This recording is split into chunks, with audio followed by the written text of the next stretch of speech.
ನಮಸ್ಕಾರ.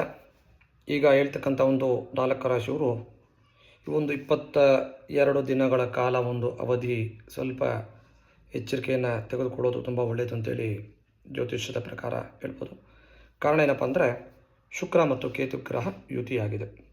ಈ ಒಂದು ಶುಕ್ರ ಮತ್ತು ಕೇತು ಗ್ರಹದ ಯುತಿಯಿಂದ 4 ರಾಶಿಯವರಿಗೆ ಸ್ವಲ್ಪ ಆರೋಗ್ಯದ ಸಮಸ್ಯೆಗಳು, ದಾಂಪತ್ಯದಲ್ಲಿ ವಿರಸಗಳಾಗ್ತಕ್ಕಂಥದ್ದು ಮತ್ತು ಅನಗತ್ಯ ಖರ್ಚಾಗ್ತಕ್ಕಂಥದ್ದು ಕಂಡುಬರುತ್ತೆ.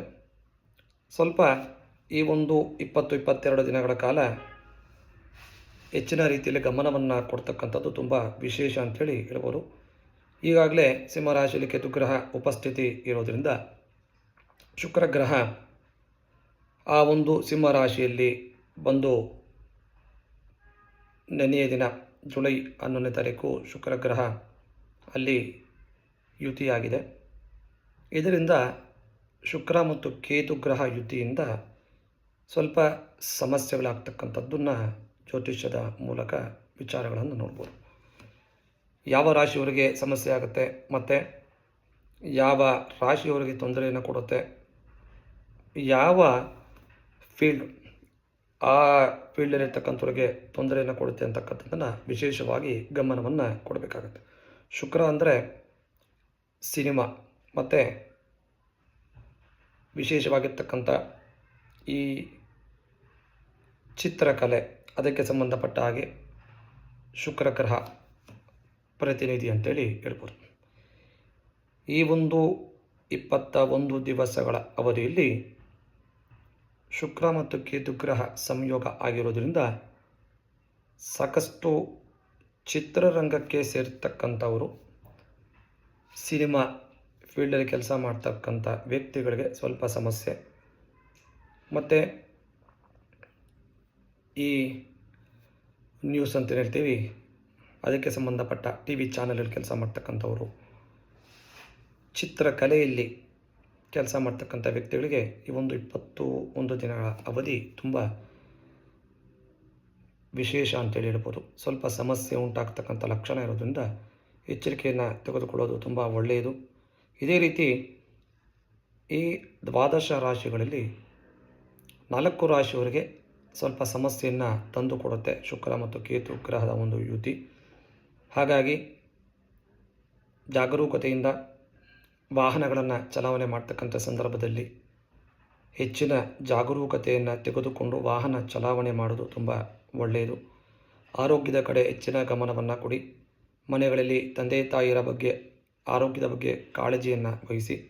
ಮತ್ತು ದಂಪತಿಗಳ ಮಧ್ಯೆ ಬೆರಸ ಆಗ್ತಕ್ಕಂಥದ್ದು, ಶುಕ್ರ ಅಂದರೆ ದಂಪತಿ ಗ್ರಹ, ಹಾಗಾಗಿ ದಂಪತಿಗಳ ಮಧ್ಯೆ ಭಿನ್ನಾಭಿಪ್ರಾಯಗಳಾಗ್ತಕ್ಕಂಥದ್ದು, ಆರೋಗ್ಯದ ಕಡೆ ಕೆಡ್ತಕ್ಕಂಥ ಒಂದು ಪರಿಸ್ಥಿತಿ ಇರೋದರಿಂದ ಅನಗತ್ಯ ಖರ್ಚು, ಅನಗತ್ಯ ವ್ಯಾಜ್ಯಗಳಾಗ್ತಕ್ಕಂಥ ಸಂದರ್ಭ ಇರೋದ್ರಿಂದ ತುಂಬ ಎಚ್ಚರಿಕೆಯನ್ನು ತೆಗೆದುಕೊಳ್ಳಿ. ವಿಶೇಷವಾಗಿರ್ತಕ್ಕಂಥ ಈ ಒಂದು ಶುಕ್ರ ಮತ್ತು ಕೇತು ಗ್ರಹದ ಯುತಿಯಿಂದ ವೃಷಭ ರಾಶಿಯವರಿಗೆ ಸಿಂಹ ರಾಶಿಯಲ್ಲಿ ಈ ಶುಕ್ರ ಮತ್ತು ಕೇತು ಗ್ರಹ ಯುತಿಯಾಗಿದೆ. ಹಾಗಾಗಿ ಹೆಚ್ಚಿನ ಕಾಳಜಿಯನ್ನು ಈ ಸಿಂಹರಾಶಿಯವರು ವಹಿಸಿಕೊಳ್ಳೋದು ತುಂಬ ಒಳ್ಳೆಯದು. ಮತ್ತು ವೃಶ್ಚಿಕ ರಾಶಿ, ಕುಂಭರಾಶಿ ಈ 4 ರಾಶಿಯವರು ಈ ಒಂದು 21 ದಿನಗಳ ಅವಧಿಯಲ್ಲಿ ಆಗಸ್ಟ್ 1ರ ತನಕ ಈ ಒಂದು ಶುಕ್ರ ಮತ್ತು ಕೇತು ಗ್ರಹ ಯುತಿ ಇರೋದರಿಂದ ಸ್ವಲ್ಪ ಮಟ್ಟಕ್ಕೆ ಸಮಸ್ಯೆಗಳಾಗ್ತಕ್ಕಂಥದ್ದು, ಸಮಸ್ಯೆಗಳನ್ನು ತಂದುಕೊಡ್ತಕ್ಕಂಥ ಲಕ್ಷಣಗಳು ಹೆಚ್ಚಾಗಿರೋದ್ರಿಂದ ಜ್ಯೋತಿಷದ ಮೂಲಕ ಕೆಲವು ಜಪ ಶಾಂತಿಗಳನ್ನು ಆದರೆ ಮನೆಗಳಲ್ಲಿ ಮಾಡಿಕೊಳ್ಳೋದು ತುಂಬ ಒಳ್ಳೆಯದು. ಆಗಲಿಲ್ಲ ಅಂದ ಪಕ್ಷದಲ್ಲಿ ನಿಮ್ಮ ಕೈಲಾದ ಒಂದು ಸೇವೆಯನ್ನು, ಭಗವಂತನ ಒಂದು ನಾಮ ಸ್ಮರಣೆಯನ್ನು ಮಾಡಿ, ಶುಕ್ರಗ್ರಹ ಮತ್ತು ಕೇತುಗ್ರಹದ ನಾಮ ಜಪಗಳನ್ನು ನಿಮ್ಮ ಕೈಲಾದ ಮಟ್ಟಿಗೆ ನೀವೇ ಮಾಡಿಕೊಳ್ಳಿ. ಆದರೆ ಶಾಂತಿ ಹೋಮಗಳನ್ನು ಮಾಡಿಕೊಳ್ಳಿ. ಆಗಲಿಲ್ಲ ಅಂದ ಪಕ್ಷದಲ್ಲಿ ನಿಮ್ಮ ಶಕ್ತಿಯಾನುಸಾರ ಜಪಗಳನ್ನು ಮಾಡಿ ಸ್ವಲ್ಪ ಸಮಸ್ಯೆ ಅಂತಕ್ಕಂಥದ್ದು ಕಮ್ಮಿ ಆಗುತ್ತೆ. ತುಂಬ ಎಚ್ಚರಿಕೆಯನ್ನು ತೆಗೆದುಕೊಳ್ಳೋದು ಒಳ್ಳೆಯದು. ಈ ಒಂದು ಅವಧಿಯಲ್ಲಿ ಶುಕ್ರ ಮತ್ತು ಕೇತು ಸಿಂಹ ರಾಶಿಯಲ್ಲಿ ಯುತಿಯಾಗಿರೋದ್ರಿಂದ ಸಿನಿಮಾ ನಟನೆಯಲ್ಲಿ ಕೆಲಸ ಮಾಡ್ತಕ್ಕಂಥ ವ್ಯಕ್ತಿಗಳು ಅಗೋಚರ ಆಗ್ತಕ್ಕಂಥದ್ದು, ಮತ್ತು ಧಾರ್ಮಿಕ ಕ್ಷೇತ್ರಗಳಲ್ಲಿರ್ತಕ್ಕಂಥ ವ್ಯಕ್ತಿಗಳಿಗೆ ಸ್ವಲ್ಪ ಸಮಸ್ಯೆ ಆಗ್ತಕ್ಕಂಥದ್ದನ್ನು ಈ ಒಂದು 21 ದಿನಗಳ ಅವಧಿಯಲ್ಲಿ ನೋಡ್ತೀವಿ. ಹಾಗಾಗಿ ಹೆಚ್ಚಿನ ಜಾಗರೂಕತೆಯನ್ನು ತೆಗೆದುಕೊಳ್ಳಿ.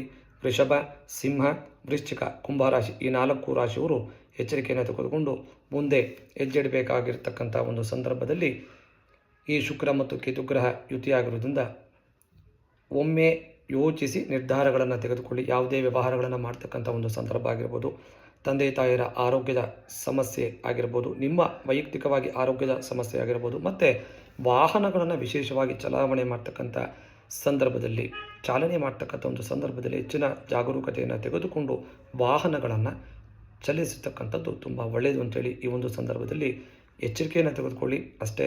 ಅದು ಬಿಟ್ಟು ಬೇರೆ ಕೆಟ್ಟ ದೃಷ್ಟಿಯಲ್ಲಿ ನೋಡ್ತಕ್ಕಂಥದ್ದು ತಪ್ಪು. ಎಚ್ಚರಿಕೆ ತೆಗೆದುಕೊಂಡು ಜೀವನ ಮಾಡ್ತಕ್ಕಂಥ ಒಂದು ಶೈಲಿಯನ್ನು ಅಳವಡಿಸಿಕೊಂಡಿದರೆ ಸ್ವಲ್ಪ ಆ ಶುಕ್ರ ಮತ್ತು ಕೇತು ಗ್ರಹದಿಂದ ಉಂಟಾಗ್ತಕ್ಕಂಥ ಒಂದು ಫಲಿತಾಂಶ ಅಂತಕ್ಕಂಥದ್ದು ಕಮ್ಮಿ ಆಗುತ್ತೆ. ಹೆಚ್ಚಿನ ರೀತಿಯಲ್ಲಿ ನಾಮಸ್ಮರಣೆಯನ್ನು ಮಾಡಿ ಜಪತಪಗಳನ್ನು ನಿಮ್ಮ ಕೈಲಿ ಆದಷ್ಟು ಮಾಡಿಕೊಳ್ಳಿ. ಇದರಿಂದ ಒಳ್ಳೆಯ ಫಲ ಸಿಗುತ್ತೆ. ನಮಸ್ಕಾರ.